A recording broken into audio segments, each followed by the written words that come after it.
গত এক বছরে আমরা এটাও দেখেছি, এমন কোনো নারী রাজনীতিবিদ নাই যাদেরকে সাইবার বুলিং করা হয় নাই। আমরা পিছু হটব না। যেই রাজনীতিবিদদেরকে কটূক্তি করা হয়েছে, সমালোচনা করা হয়েছে এবং সাইবার বুলি করা হয়েছে, ওনারা কিন্তু আমরা এমন রাজনীতি করব যাতে জনগণ মনে না করে রাজনীতিবিদ শুধুমাত্র নিজের স্বার্থের জন্য রাজনীতি করে। আমরা এমন রাজনীতি করব যাতে তরুণরা সক্রিয়ভাবে রাজনীতিতে অংশগ্রহণ করতে পারে, তরুণরা যাতে রাজনীতি বিমুখ না হয়ে যায়। আমরা জুলাই পদযাত্রায় দেশের প্রায় প্রত্যেকটা জেলায় দেখে এসেছি তরুণদের মধ্যে যে জোয়ার এসেছে। প্রত্যেকটা জায়গায় তারা আমাদের কাছে এসেছেন, স্বপ্নের কথা বলেছেন, সম্ভাবনার কথা বলেছেন, রাজনীতি নিয়ে সম্ভাবনার কথা বলেছেন, দেশ নিয়ে স্বপ্নের কথা বলেছেন। একটা প্রজন্মগত রূপান্তর কিন্তু ঘটে গেছে।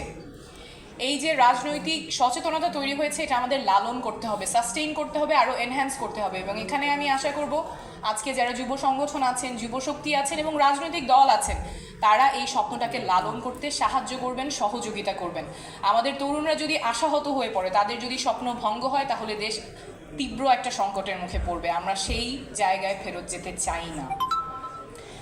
কিন্তু দুঃখের বিষয় হলো, গত এক বছর ধরে তরুণদেরকে বিভিন্নভাবে হেয় প্রতিপন্ন করা হয়েছে, ছোট করা হয়েছে। অনেক ধরনের মানহানিকর কথা হয়তো খুব ভাবনা চিন্তা ছাড়াই বলা হয়েছে, যে ছোটরা কি বোঝে, তরুণরা অত কি বোঝে, দেশের জন্য ওরা কি জানে।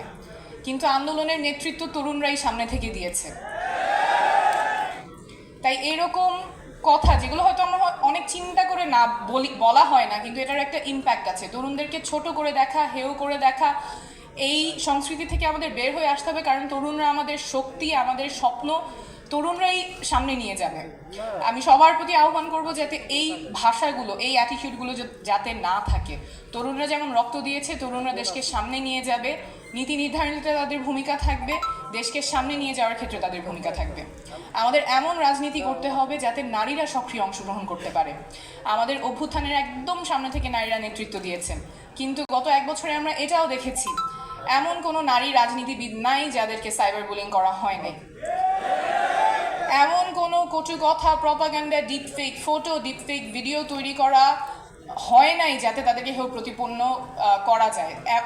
এটার মানে কোনো ইয়ত্তা নাই যেভাবে নারী রাজনীতিবিদদেরকে হেয় প্রতিপন্ন করা হয়েছে। এই সংস্কৃতি আমাদের ঠেকাতে হবে এবং এখানেও তরুণরা সম্মুখ সারিতে ভূমিকা রাখবেন বলে আমি আশা করি। আমরা পিছু হটব না। যেই রাজনীতিবিদদেরকে কটূক্তি করা হয়েছে, সমালোচনা করা হয়েছে এবং সাইবার বুলি করা হয়েছে, ওনারা কিন্তু মাঠ ছাড়েননি, ওনারা আছেন এবং আমরা থাকব। আমাদের সাথে আরও অনেকে যুক্ত হবেন। আমরা এমন রাজনীতি করব যাতে জনগণ মনে না করে রাজনীতিবিদ শুধুমাত্র নিজের স্বার্থের জন্য রাজনীতি করে। আমরা এমন রাজনীতি করব যাতে জনগণ জানে রাজনীতিবিদরা জনগণের স্বার্থের জন্য রাজনীতি করে এবং সেখানেও তরুণরাই অগ্রগণ্য ভূমিকা পালন করবে। এই কথাগুলো যখন আমি বলি, তখন অনেকেই বলে এগুলোর কিছু সম্ভব না, বাংলাদেশে এসব পরিবর্তন আসবে না, এগুলো হয়তো অলীক স্বপ্ন, বাস্তবে এরকম কখনো হবে না। কিন্তু আমরা পথের প্রান্তরে, বাংলাদেশের পথের প্রান্তরে তরুণ এবং সর্বস্তরের জনসাধারণের মধ্যে দেখে এসেছি যে রাজনৈতিক সচেতনতা তৈরি হয়েছে। এখনই সময়। আমরা জানি পথ অনেক লম্বা, চ্যালেঞ্জ অনেক, কিন্তু মানুষ যখন জাগে তখন ইতিহাস বদলায়। এবার আমরা ইতিহাস বদলে ছাড়ব।